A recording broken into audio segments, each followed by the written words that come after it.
Hi viewers, మనం వచ్చేసి 6వ తరగతి Telangana government first language Telugu చూస్తూ ఉన్నాము. మన జాతర జనజాతర అనేటువంటి పాఠాన్ని ఉపవాచకంలోని మనము చూడబోతున్నాము. జాతర అంటే ఏంటి? మనకు ప్రతి ఒక్కరికి తెలిసిందే. జాతర అంటే జనం ఒక చోట గుమిగూడము లేదా కష్ట సుఖం గురించి చెప్పుకోవడము. జాతర పదము సంస్కృత పదము అని అర్థము. యాత్రకు వికృతి రూపం అన్నమాట ఇది. ఇప్పుడు ఉత్తరాలు వచ్చేసి సెల్ ఫోన్లు, రవాణా సౌకర్యాలు ఉన్నాయి, కానీ ఇవేవీ లేని కాలంలో వచ్చేసి సకల జనము కలుసుకునేటువంటి మాట్లాడుకునేది జాతరలోనే అనమాట. అందరూ బంధువులు, తర్వాత వచ్చేసి పిల్లలు అందరూ జాతరకు వస్తారనమాట. పుట్టిన చనిపోయిన ఈ వార్తలన్నీ తెలియచేసేది జాతరలోనే. ఊరికి దూరంగా వాగు పక్కనో అడవి మధ్యనో జాతరలు 2-3 రోజులు జరిగేవి అనమాట.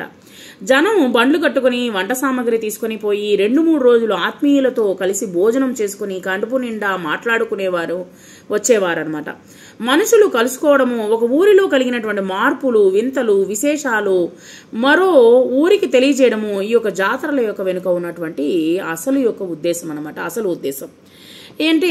ఒకరినొకరు తెలుసుకోవడం, ఒకరి బాగోగులను తెలుసుకోవడం. ఇవన్నీ మనము పూర్వకాలంలో అన్నిటినీ మనము బాగా మిస్ చేస్తూ ఉన్నాం అనమాట. ఇప్పుడు వచ్చేసి ఈ జాతరల వెనుక ఉన్నటువంటి అసలు ఉద్దేశం అనమాట. ప్రస్తుతము భారతదేశంలోనే అతిపెద్ద జాతరగా పేరు పొందినటువంటి మేడారము గిరిజన జాతర గురించి తెలుసుకుందాము ఈ యొక్క పాఠంలో.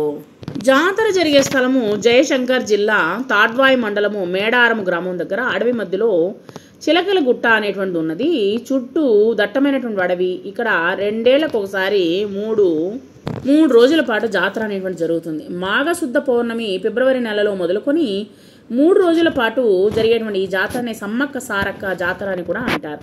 ఇది పూర్తిగా గిరిజన సాంప్రదాయ రీతిలో జరిగేటువంటి జాతర. కేవలము మన రాష్ట్రం నుంచే కాక పొరుగు రాష్ట్రాలైనటువంటి ఆంధ్రప్రదేశ్, మహారాష్ట్ర, ఛత్తీస్గఢ్, జార్ఖండ్, మధ్యప్రదేశ్ రాష్ట్రాల నుంచి కూడా లక్షల మంది భక్తులు వచ్చి మొక్కులు తీర్చుకుంటూ ఉంటారు. ఎవరి సమ్మక్క సారక్క అనేటువంటిది మనం తెలుసుకుందాం. గిరిజనులు దేవతామూర్తులుగా కొలిచేటువంటి, ఆరాధించేటువంటి ఈ యొక్క సమ్మక్క సారక్కలు వచ్చేసి 2 తల్లి కూతుళ్ళు అనమాట. గిరిజన హక్కుల కోసము ఎదురు తిరిగి పోరాడినటువంటి వీర వనితలు అనమాట. వాళ్ళని జ్ఞాపకము ఉంచుకుంటూ ఈ యొక్క గిరిజన వ్యక్తులు వచ్చేసి ఈ యొక్క పండుగని ఈ యొక్క జాతరని జరుపుకుంటారు. 12వ శతాబ్దంలో పూర్వపు కరీంనగర్ జిల్లా పాలవాస ప్రాంతాన్ని గిరిజన దొర మేడరాజు పాలిస్తూ ఉండేవాడు అనమాట. అతడికి సంతానం లేదు. ఒకనాడు వేటకు వెళ్లి అడవిలో పులుల మధ్య ఆడుకుంటున్నటువంటి చిన్నపిల్లను చూశాడనమాట. దేవుడిచ్చినటువంటి వరంగా భావించి ఆ పాపను ఇంటికి తీసుకుని వచ్చి చాకారనమాట. సమ్మక్క అని పేరు పెట్టుకున్నారు. చిన్నప్పటి నుంచి సమ్మక్క చెట్ల వైద్యము చూస్తూ తోటి గిరిజనులకు రక్షించేదనమాట. ఆమెకు మహిమలు ఉన్నాయని దేవతామూర్తి అని గిరిజనులు భావించేవారు. సమ్మక్క గిరిజన గుడారానికి తలలో నాలుకైందనమాట. ఒక ముఖ్యమైనటువంటి వ్యక్తిగా మారింది. ఆమెకు పెండ్లి వయసు వచ్చింది. మేడరాజు మేనల్లుడు పగడిద్దరాజు, అతడు కాకతీయులకు సామంతరాజుగా ఉండి మేడారమును పాలిస్తూ ఉండేవాడు అనమాట. పగడిద్దరాజుకు సమ్మక్కనిచ్చి పెళ్లి చేశారు. సమ్మక్క మేడారం రాజ్యంలోకి అడుగుపెట్టింది. వీరికి నాగులమ్మ, సారలమ్మ అనేటువంటి 2 బిడ్డలు, జంపన్న అనేటువంటి కొడుకు కూడా పుట్టారు. సమ్మక్క ప్రజల పక్షం వహించి పరిపాలనలో మార్పులు అనేటువంటి చేసింది. గిరిజనుల కోసం ఎన్నో సంస్కరణలు ప్రవేశపెట్టింది. అనేకమైన విషయాలను వచ్చేసి ఈమె చేపట్టింది. ప్రజల బాగోగులు స్వయంగా తెలుసుకున్నది. మహారాణులంటే మేడల్లోనే ఉంటారు, ప్రజలకు కనిపించరు అని మేడారం మహారాణి సమ్మక్క మాత్రము ఎప్పుడు ప్రజల మధ్యనే ఉండేదనమాట. కొంతమంది అనుకుంటే ఉండేవారు కదా, మేడల్లోనే ఉంటారు, వాళ్ళు దిగి మన యొక్క కష్టాలని గమనించరు అనేటువంటిది ఈ యొక్క సమ్మక్క వచ్చేసి మార్చి రాసిందనమాట. ఈ యొక్క సమ్మక్క యుద్ధం అనివార్యము. అప్పుడు కాకతీయ సామ్రాజ్యాన్ని ప్రతాపరుద్రుడు పరిపాలిస్తూ ఉండేవాడు. రాజ్య విస్తరణలో భాగంగా పాలవాసపై దండెత్తాడు. కాకతీయ సైన్యాన్ని ఎదిరించలేక మేడరాజు పారిపోయి అల్లుడు వగిడిద్దరాజు వద్ద అజ్ఞాతంగా కాలం గడుపుతున్నాడు. తన సామంతరాజు పగడిద్దరాజు మేడరాజుకు ఆశ్రయం ఇచ్చినట్లు ప్రతాపరుద్రునికి తెలిసి కోపంగా ఉన్నాడనమాట.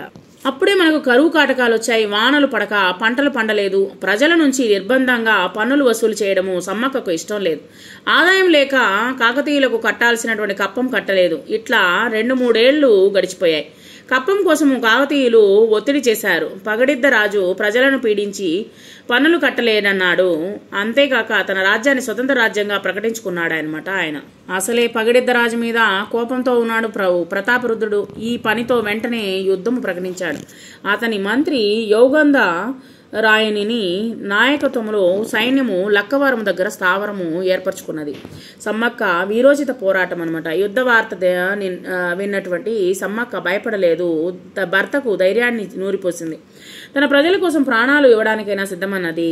యుద్ధము మొదలైంది. సాంప్రదాయ ఆయుధాలు ధరించి సమ్మక్క కూడా యుద్ధరంగంలోకి వెళ్ళింది.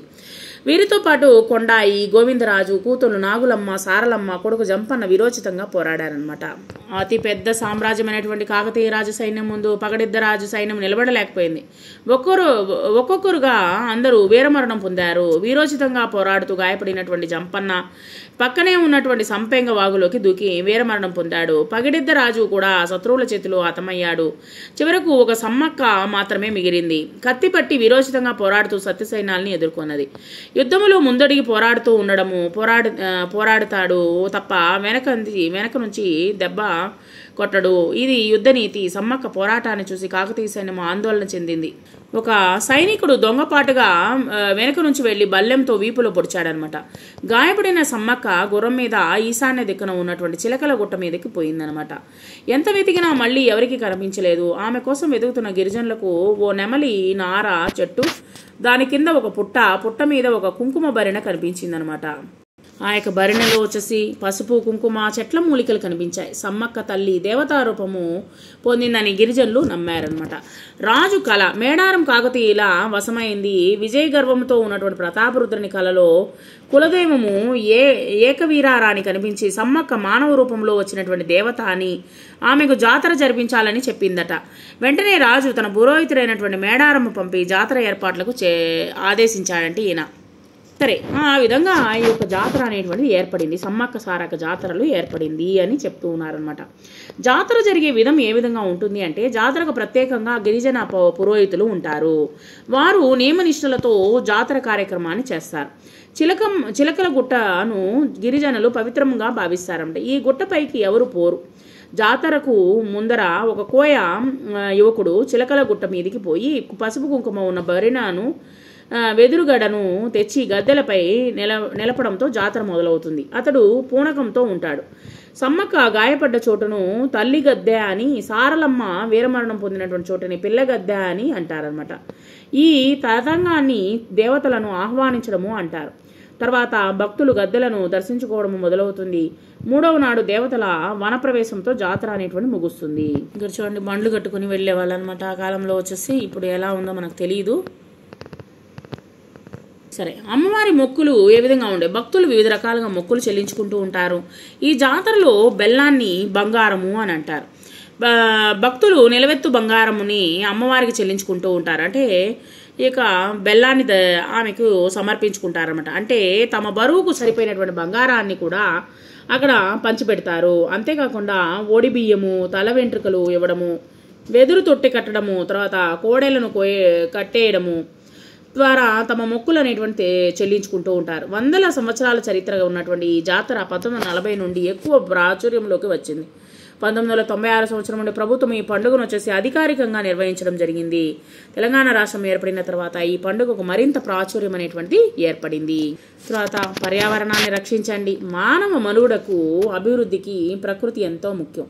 చెట్లు, గుట్టలు, వాగులు, వంకలు, ఏర్లు వాటిని కాపాడుకోవాల్సినటువంటి బాధ్యత మన మీద ఉన్నది.